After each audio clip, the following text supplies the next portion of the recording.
Hi everyone, we're going to wrap up prior to February vacation with our Unit 4 Lesson 5. I usually get through Unit 4 Lesson 6 before February vacation, so we're not too far off of where I usually am, so that's good news for me.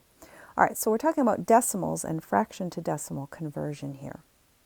I always like this kind of warm up here. It's a notice and wonder question, and I notice and wonder new things every time I do this. So write down something that you notice, something that you wonder. What we're looking at here is changing these particular fractions to decimals, and these are what are called the unit fractions. So we have 1/2, 1/3, 1/4, 1/5, 1/6, 1/7, 1/8, 1/9, 1/10, 1/11. So each of those has been changed to its decimal conversion. Snowplow truck just went by my house. What do you notice? What do you notice about those numbers? What do you notice about those fractions? What do you notice about those decimals? What do you wonder? So write down a couple of things for me there.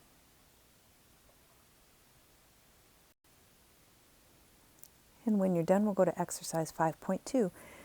It's about repeating decimals. So each of these values, 9/25ths, 11/30ths, 4/11ths, they're telling us right now, those are repeating decimals. We want to look at what the repeating decimal is. Do you remember how to do this long division? How do we change a fraction into a decimal? Well, what we're going to do is we're going to write a little fraction box there. The bottom number, remember, goes on the outside, 25, and on the inside we have the numerator. Now let's remember what we do here again. We're going to say these, I always call it gazintas. It goes into how many times? 25 goes into 9. Well, it doesn't go into 9, right? It goes in 0 times. Remember where that decimal is? Right after the number? I'm going to bring that straight up. 25 goes into 9 0 times, and I can add as many zeros as I need after that decimal. Now I can say 25 goes into 90. Well, 25 goes into 90 3 times. 3 times 25 is 75. And I'll subtract. I get 150. And now I can say 25 goes into, sorry, I got 15 and then I brought down the 0, right? 25 goes into 150 6 times. 6 times 25 is 150. So actually this one is not a repeating decimal. This one's called a terminating decimal, right? Because it stopped, unless I considered it 0.0 or 0.360000. But we usually don't do that. We usually say 0.36, done. So 9/25ths, the decimal equivalent to 9/25ths is 0.36.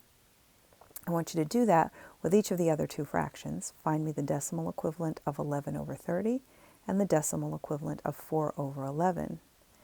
And the two questions here, or question number 2 here is, what's similar about your answers and what's different about them? So what's different about that 0.36 compared to the other two numbers?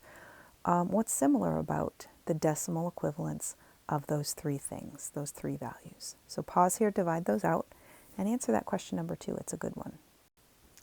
And then as we turn the page, the next question goes along with that same problem. Using those decimal equivalents, can you tell me which one has the greatest value? So which one is the biggest? Look at those fractions. They're pretty close to each other. Look at those decimals and tell me which one's the biggest. How do you know it's the biggest? We could do this next question. I don't usually have you do the "Are you ready for more" problems. One common application approximation for pi is 22/7. So sometimes if we're doing problems that involve fractions, sometimes we use 22/7 as an approximation for pi, like we use 3.14 as an approximation for pi. Remember, pi really goes on forever.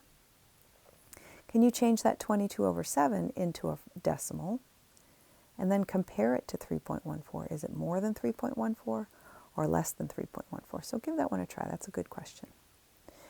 All right, next thing we're going to do is talk about this lesson, or this activity 5.3. And again, I want to reiterate here what we're thinking about when we look at these tape diagrams, okay? We're looking at the x, the whole. That's our entirety, right? That's the whole thing. And what I want to notice is that it's broken down into 4 equal sections. So 1/4, 1/4, 1/4, 1/4. we should keep in mind, we could flash back to a couple of pages ago, there are some particular decimals I want you to know, I want you to have memorized. One of those is 1/4. We should know 1/4 is 0.25. 1/4 is 1/4 of a dollar. Sorry, 25, not 24. Okay? Now we're going to think about that as we answer the questions here. 1/4, 1/4, 1/4, 1/4. Same thing down below. 1/4, 1/4, 1/4, 1/4. Now in the top diagram, we notice that this y only goes to here. It only goes part way across that x. In the bottom diagram, we notice that the y goes beyond the end of the x, right? It's getting longer from what the original x was. So let's look at these two, or let's look at these columns and figure out what matches with what. So let's see which of those diagrams would match an increase by 1/4. Well, let's see, in which one is the y value an increase of 1/4? Well, in that top diagram, the 4/4 there is actually getting shorter, so that should not be an increase, right? As I look at the bottom diagram, I had 4/4 and now it's getting longer. It's getting longer by 1 extra fourth, so that should match with tape diagram B. Now as I look at the next couple of these, the next couple equations, next one down says an increase by 1/3. We're talking fourths here, not thirds, so it wouldn't match up with either of those tape diagrams. An increase by 2/3, also not talking thirds. We're not talking fifths, so not either of those.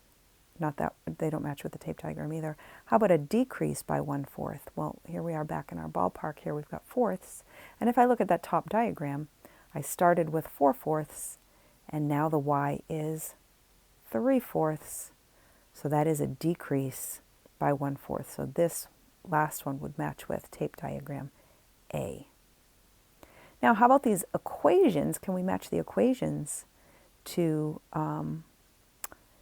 either the description or the tape diagram? We have to, again, remember what our fraction to decimal comparisons are, okay? 0.6 repeating is known as 2/3. 0.6 repeating is 2/3. So if I have the original amount and I increase it by 2/3, now I have 1 plus that 2/3. I do have a match here. The next one down says 1.3 repeating. Well, 1.3 repeating is 1/3, our decimal equivalent of 1/3. And 1.3 repeating would be increasing the original amount, the 1, the whole, by 1/3. So that would match with this one. Decreasing by 1/5. Well, 1/5 is the same as 0.2. And if I decreased my whole by 0.2, I would end up with 0.8. And that's not in my list here. So this one doesn't have a match. Every year I go through this and I think this is kind of a dumb exercise because they didn't match them all up with something. Decrease by 1/5 does not have a match. How about an increase by 1/4? And again, that 1/4, one of those ones I want you to memorize. 1/4 is 0.25. So if I have the original amount, 1, and I increase it by 0.25, I get 1.25. And that would go with this one. Okay? Now it says, draw a diagram for one of the unmatched equations. So as I look at this next section here, draw a diagram for one of the unmatched equations. The unmatched equations that I have options for are the 0.75x and the 0.4x. So I want to think back to those base fractions and which ones do I know? How can I get to 0.75? Well, 0.75 is the same as 1 minus 0.25. So it's one of those fractions we're familiar with. That's 1 minus 1/4. So we actually have a tape diagram. this one is a tape diagram for 0.75x. You've subtracted out 1/4. There's one left, that 0.4x. Well, 0.4 is the same as, if I think of back to that first page that we did, 0.2 was 1/5, where we noticed and wondered. 0.2 is 1/5. 0.4 would be the same as 2/5. So if I drew a tape diagram, I would want it broken down into fifths. We will practice this.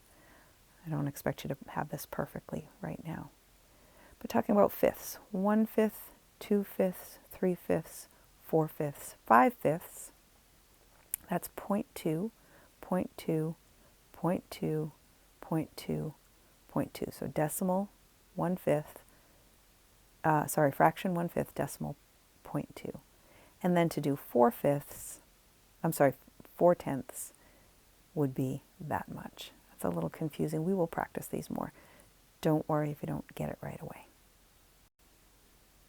All right, so just our lesson summary here. We've got that long division, a way of finding decimal representations for fractions, remembering that the bottom number goes on the outside, the top number goes on the inside, and then we throw a bunch of decimals, or a bunch of zeros, okay?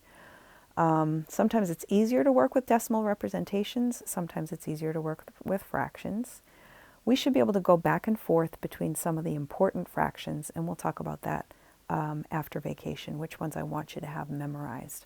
There are important ones like 1/2, 1/3, 1/4, 1/5. That's really about it, okay? Something they really want you to take away from this unit is this idea of equations. So what we have is Priya earned X dollars doing chores. We'll call Kieran's amount Y. Kieran earned 6/5 as much as Priya. Y would equal 6/5 of X. Or if we change that to a decimal, Y equals 1.2X. Okay, so a little fraction to decimal practice today. We'll work more on this after vacation. So that was our quick introduction. Have a great break, guys. Happy Valentine's Day. Check LMS tomorrow just for your wrap up before vacation. Have a great day. Bye-bye.